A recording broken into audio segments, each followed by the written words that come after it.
봉해를 인도하는 가운데 말씀을 전하는데도 불구하고 이 성도들의 이 변화가 없는 거예요. 저도 이 말씀을 이래 전해보면 성도들의 반응을 느끼지 않습니까? 어떤 때는 돌아오는 이 울림이 냉랭한 표정으로 오게 되면 설교하는 목사가 굉장히 마음의 심적인 부담을 많이 가지게 됩니다. 또 어떤 때는 보면 되게 피곤한 건 사실이거든요. 그래서 오후 때 되면 가능하면 설교를 좀 짧게 하려고 합니다. 왜냐하면 우리가 주일 소고를 마치고 올라오기 때문에 많이 피곤해요. 근데 시작도 하기 전에 많이 졸게 되면 벌써 설교하는 목사의 심정이 엄청 압박이 오게 됩니다. 그처럼 이 목회자는 눈을 보면서 설교의 반응을 보는데 그날 목사님 설교를 하는데도 성도들의 반응이 없는 거예요. 그리고 기도를 하는데도 기도가 뜨거워지지 않는 거예요. 그리고 이 많은 은사들도 나타나지 않고 회개도 나타나지 않고 길선주 목사님 볼 때 은혜의 단절, 하나님과 은혜의 단절을 깨닫고 그분이 설교를 하면서 공개적으로 자신이 회개를 고백하게 됐습니다. 죄를 고백하게 됐습니다. 이렇게 하나님의 은혜가 지금 이 예배 가운데 말씀 가운데 전파되지 않는 것은 다 자신의 죄 때문에 그렇습니다. 제가 친구가 죽기 전에 그 친구가 내게 유언을 해 주었습니다. 내 아내는 글을 잘 모른다. 그렇기 때문에 내가 이 재산을 다 정리해서 내 아내에게 넘겨주면 좋겠다. 이렇게 부탁을 했는데 아내가 글을 모른다는 걸 알고 재산이 얼마나 모르는 줄 알고 당시에 100원 상당히 큰 돈이라고 해요. 얼마인지는 모르겠지만 상당히 큰 돈을 내가 착복을 했다. 그러므로 이것을 공개적으로 죄를 고백하고 내일 당장에 그 돈을 다시 갖다 주겠다. 이런 죄를 지은 나를 용서해 달라고 공개적으로 회개를 고백하자. 숨죽여 있던 많은 사람들도 흐느끼면서 나도 이렇게 자신들이 지었던 죄를 고백하게 되고 그때의 영적 대부흥 운동의 불씨가 거기서 시작된 것입니다.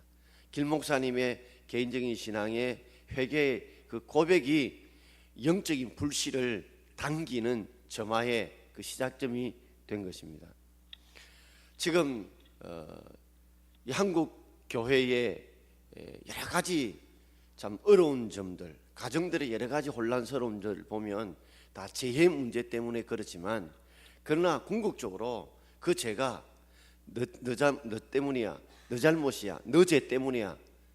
이것 때문에 더 한국 교회가 가정들이 회복되지 못하고 있다고 봐요. 내 탓입니다. 내 잘못입니다. 내 죄 때문입니다. 이런 죄의 고백들이 있어야 되는데 너 때문이야, 너 탓이야, 너가 잘못해서 그래. 이렇게 남에게 이렇게 죄를 전가하는 것 때문에 한국 교회가 다시금 새롭게 부흥할 길들을 잃어버리고 있지 않나 생각해 보게 됩니다. 다시 한번 우리가 내 탓이요, 내 잘못이요, 이런 고백들이 우리 속에서 목사인 저부터 나오게 될 때에 다시 한번 한국 교회가 새롭게 변화되고 부흥하는 길들이 일어나게 되리라고 저는 믿습니다. 오늘 본문의 내용은 열매를 맺지 못하는 무화과 나무에 대한 비유로 예수님께서 말씀하셨는데 오늘 여러분들이 또 전화 말씀을 받을 때에 오늘 예수님께서 무화과 나무에 하신 말씀을 오늘 내게 주시는 말씀으로 한번 받아 들으시고 우리가 한번 우리 자신을 돌아보는 시간 되었으면 좋겠습니다. 그래서 저는 나를 돌아보게 하소서라는 제목으로 한 3가지로 말씀을 드리고자 합니다. 자, 첫 번째는 우리는 열매 맺는 무화과 나무입니까? 우리는 열매 맺는 무화과 나무입니까? 자, 우리 6절 말씀을 함께 읽어보겠습니다. 이에 비유로 말씀하시되 한 사람이 포도원에 무화과 나무를 심은 것이 있더니 와서 그 열매를 구하였으나 얻지 못한지라 그랬습니다.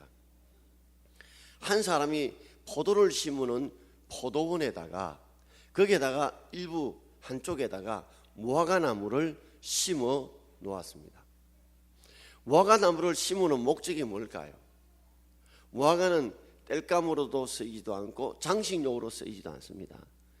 그의 유일한 목적, 무화과나무를 씌운 이유와 목적은 바로 달달한 열매를 얻기 위해서 무화과나무를 심어 놓은 것입니다. 그런데 무화과나무를 심은 목적이 바로 열매를 얻는 건데 그 열매를 구하였으나 얻지 못했다는 겁니다. 예수님께서 우리를 이 땅에 태어나게 하시고 흔한 많은 죄 많은 이 가운데 우리를 예수를 믿게 만드시고 죄에서 용서함을 해주시고 하나님의 자녀로 삼아주신 이유가 무엇 때문일까요? 하나님이 허구 많은 이 많은 백성들 중에 왜 우리들을 하나님의 자녀로 삼으시고 왜 하나님께서 우리 죄를 위해서 십자가에 죽으시고 우리를 하나님께서 이곳에 부르셨을까요?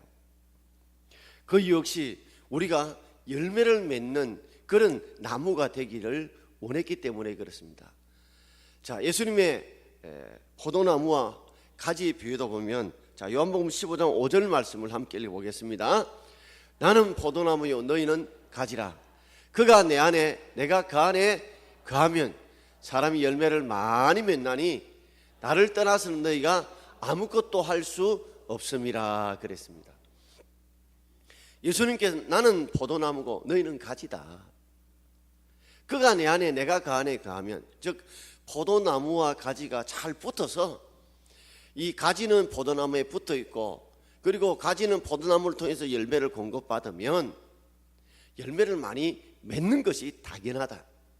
그래서 나를 떠나서는, 즉 뿌리를 나무를 떠나서는 가지가 절대로 열매를 맺을 수 없다는 거예요.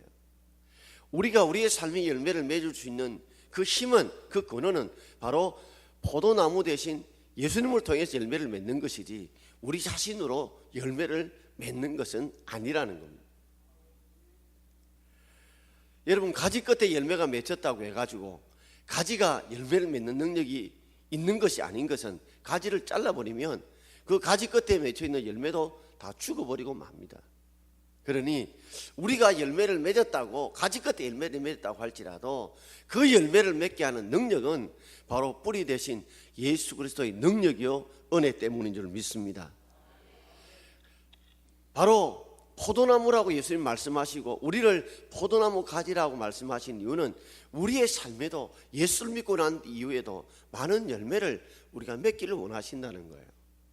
8절에 이렇게 말씀하고 있죠. 한번 들고 오겠습니다.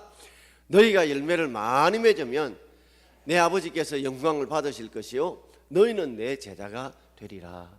이왕 열매 중에 많이 맺으면 더 하나님이 영광을 받으시고, 열매를 많이 맺는다는 자체가 바로 우리가 예수님의 말씀에 따라 순종하는 제자됨의 표식이다, 표정이다. 그러므로 우리가 정말 예수님이 제자라고 한다면 예수의 말씀을 따라야 되고 순종해야 되고, 순종하고 따르게 되면 많은 열매를 맺을 수밖에 없는 것이 당연한 원리라는 말이에요. 벌써 2016년도에 절반쯤 지나갑니다. 지나가면서 나는 정말 이렇게 내 삶에 내가 열매를 맺고 있는지, 성령학과 열매인 사랑과 희락과 화평과 오래 참음과 자비 양승 충성 온유 절제의 이런 인격의 열매를 내가 지금 맺고 있는지, 또 내가 전도의 열매를 맺고 있는지, 그리고 내가 소그룹을 통해서 함께 내 마음을 오픈하고 함께 나누면서 함께 화목하면서 함께 섬기는 열매를 맺고 있는지 우리 자신을 돌아보아야 되지 않겠나 생각을 해보게 됩니다. 그리고 우리의 말이나 행동에 착한 행실을 통해서 정말 하나님께 영광을 돌리는 그런 말과 행동들의 열매를 맺고 있는지요. 강대상에서는 목사가 늘 설교하는 것보다 더 힘든 것은 강대상 아래에 내려와서 내가 정말 그런 설교한 대로 삶을 살아가고 있느냐, 그게 늘 마음에 부담이 되고 짐이 듭니다.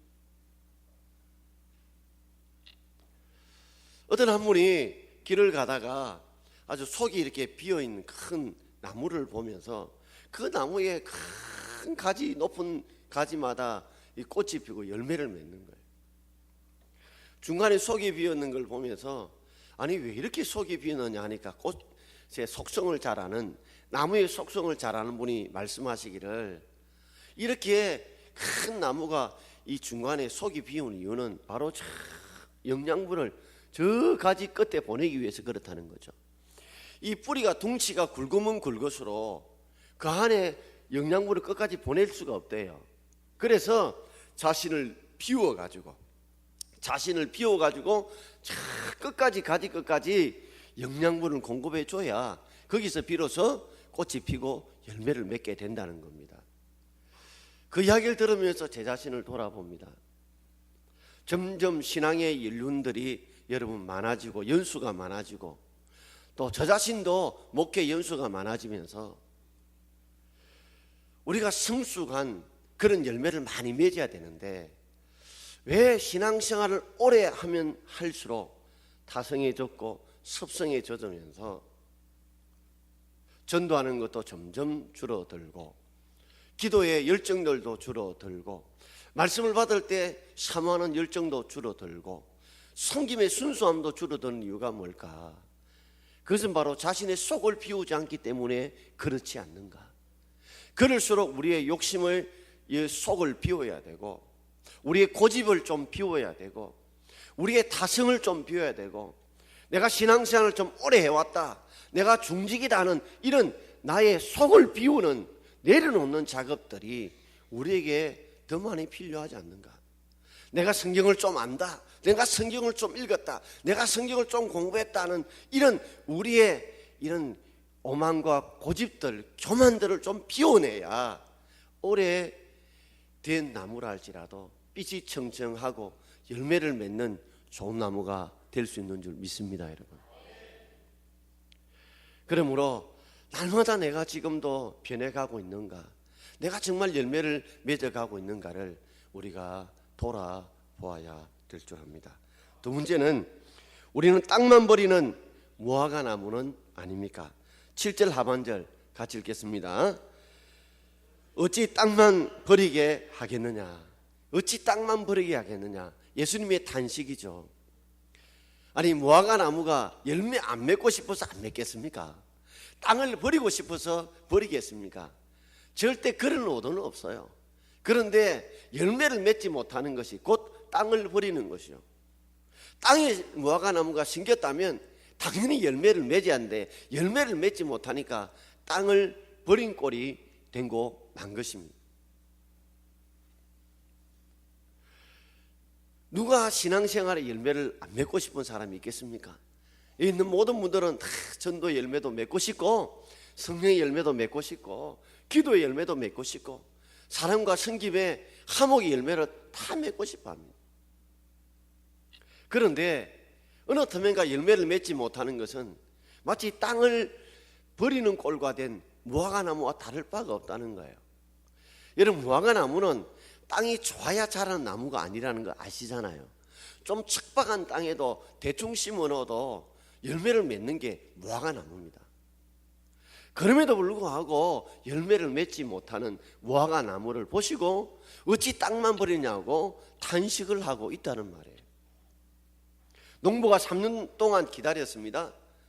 무화과 나무가 열매 3년 동안 기다렸는데 3년 같으면 충분히 기다릴 만큼 기다림에도 불구하고 무화과 나무가 열매를 맺지 못하는 거예요.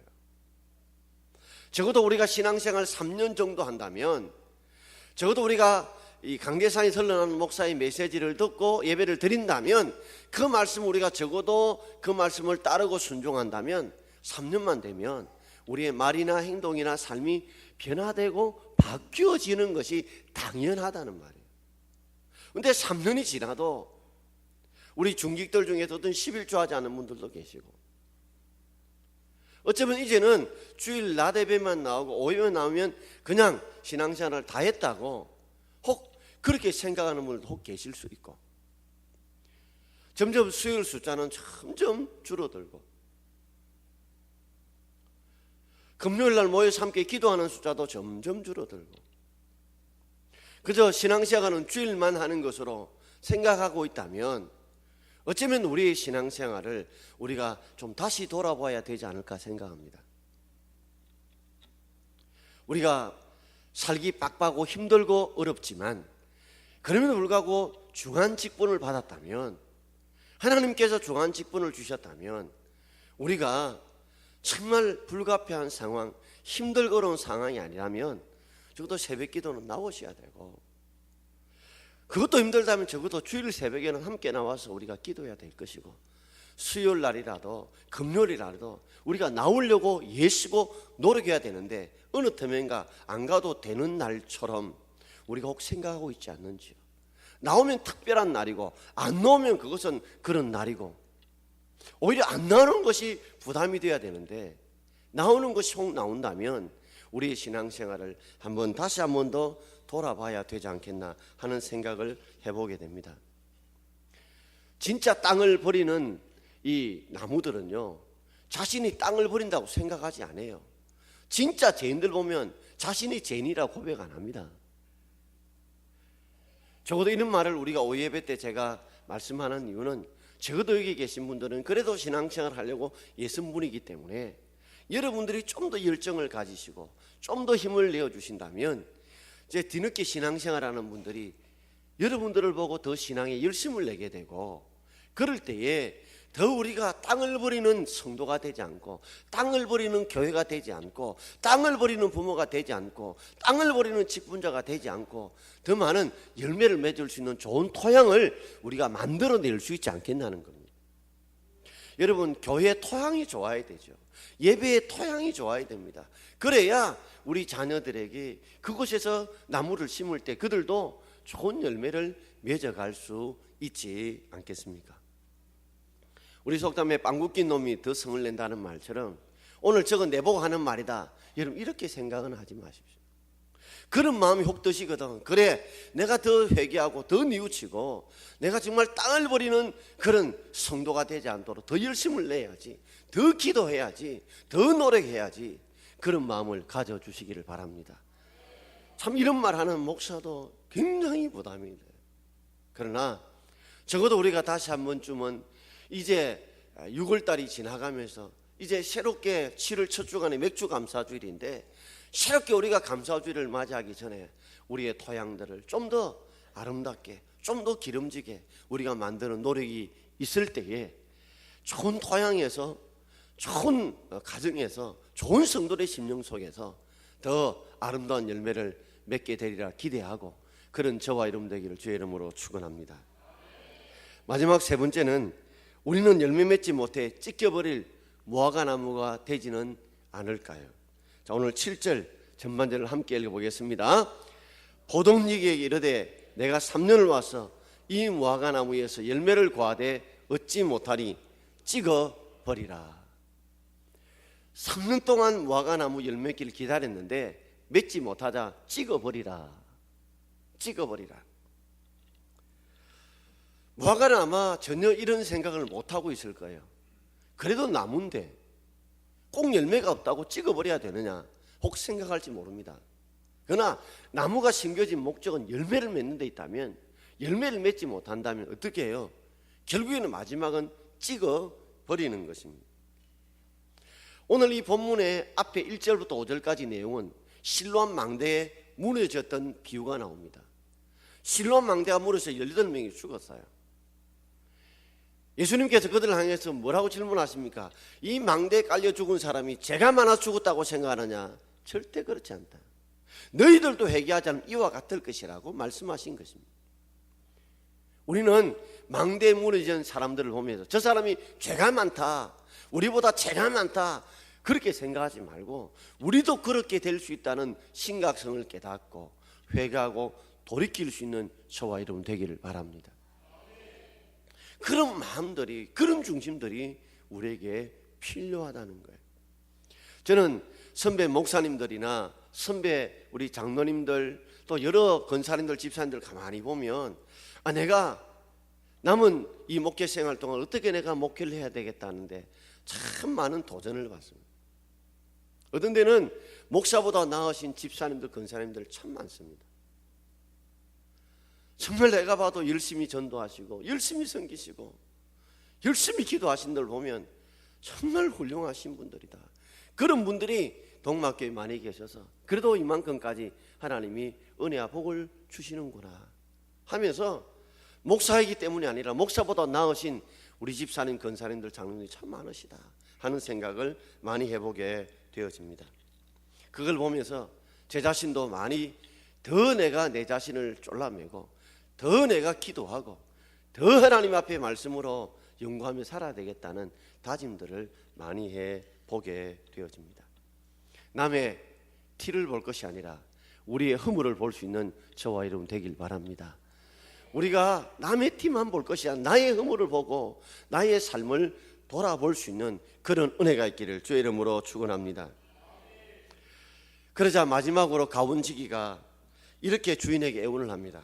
자, 우리 8절 9절 마무리해서 읽겠습니다. 대답하여 이르되 주인이여 금년에도 그대로 두소서. 내가 두릅하고 거름을 줄이니 이후에라도 만일 열매를 열면 좋거니와 그렇지 않으면 찍어버리소서 하였다 하시니라. 금년까지만 그대로 주십시오. 그냥 두는 게 아니에요. 뭐라고 이야기합니까? 내가 두릅하고 거름을 주겠습니다. 열매를 맺지 못한다면 열매를 맺기 위해 특단의 조치를 취하겠다는 겁니다. 그래서 두릅한다는 거죠. 그러니까 나무 그 뒤에 흙이 너무 딱딱하니까 그게 두루 파가지고 그 구렁이에다가 뭐요? 거름들을 부어서 이 열매 맺지 못하는 무화과가 열매를 잘 맺도록 내가 특별 조치를 취하겠다는 거예요. 여러분, 우리가 내가 신앙생활을 함에도 불구하고 열매를 맺지 못하고 있다면 우리가 특별한 조치들이 필요합니다. 우리의 심령의 흙들을 좀 두루 파는 노력들이 필요해요. 내가 신앙생활이 덜 이렇게 주일 낮 주일 오후 이렇다면 좀 두루 파는 지경을 넓혀서 수요일도 새벽에도 금요일도 나와서 함께 기도하는 좀 지경을 조금 더 넓힐 필요가 있겠고, 우리가 걸음을 주는 역할들, 이전에 하루에 내가 뭐 한 장 읽었다면 이번에는 두세 장을 읽겠다, 내가 기도를 좀 더 많이 하겠다, 내가 작정하고 한번 기도하겠다든지, 이런 우리 안에 특별한 걸음을 주는 열정들, 걸음을 주는 그런 불붙는 그런 열정들이 우리 속에 회복되어져야 열매를 맺게 될 줄 믿습니다. 그냥 가만히 있으면요, 그 이상은 늘 그 자리가 그 자리예요. 금년에만 그만두소서. 내가 두릅하고 걸음을 주겠나이다. 이 예수님의 안타까운 마음을 우리가 받아들이면서 우리 이제 하반기를 가면서는 우리가 좀 더 성도들이 좀 두릅하고 거기에다가 걸음을 좀 더 주어서, 여러분 하반기에는 우리가 무화과 열매처럼 그런 삶의 열매들이, 기도의 열매들이 우리에게 많이 맺히기를 바랍니다.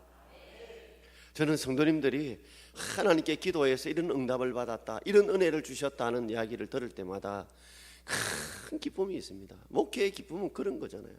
또 어떤 분들은 그 자신의 죄를 뉘우치고 자신의 죄를 깨닫고 회개하는 이야기를 전해주면 그게 또 큰 은혜가 돼요.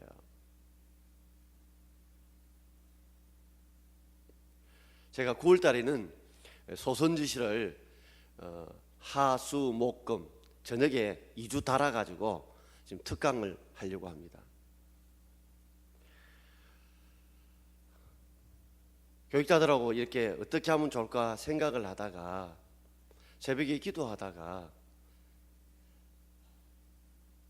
점심때 오전에 뭐 하루 종일 해보면 한 이틀이나 사흘 하면 되지만, 그러면 직장 다니는 분들은 거의 올 수가 없어요. 그러니 하수목금 저녁 한 2시간 정도 해서 한 2주만 한번 해보자 그렇게 생각하고 지금 준비하려고 합니다. 소선지서 제가 설교도 거의 뭐 특별한 것 아니면 설교를 잘 하지 않았습니다. 근데 나누지 말고 한번 쭉 줄기차게 한번 들어보시면, 이거는 끊어가 들을 게 아니고 쭉 달아 들어야 훨씬 더 우리 가운데 은혜가 되리라고 생각합니다. 제가 실버팀에 우리가 수요일마다 공부를 하는데 제가 이해가 되시냐는 질문을 수업 시간에 여러 차례 합니다. 이해가 되시나요? 알아들으십니까? 그분들이 알아들으신대요. 단 나가고 나면 잊어버린대요. 그렇지만 그 순간은 알아듣는데요. 그래서 큰 용기를 얻어서 한번 해보자. 많지 않더라도 오시는 분들만이라도 한번 좀 성경을 하나하나 다 읽어가면서 한번 소선지 12권인데 그 중에 호세아서가 15장, 16장, 스가랴가 16장, 그 다음에 아모스 등등 있으면 그거는 좀 많은 거는 2시간만 하면 좀 다 읽으면서 할 수 있을 것 같아요. 나머지는 2장, 석장, 넉장은 겹쳐서 하면 한 8번 하면 대충 하리라고 봐요. 저도 목회가 이제 22년 넘어서 23년 오면서 두루 파야 되겠다. 나도 걸음을 줘야 되겠다 하는 생각에 이제 말씀을 공부하고 우리가 소그룹을 했잖아요. 한번 여러분 9월 달에 시간을 낼 때 한번 작심하시고 함께 우리가 좀 더 성경에 깊이 들어갈 수 있는, 그래서 우리의 삶에 열매를 많이 맺을 수 있는 저와 여러분 되기를 주의 이름으로 축원드립니다.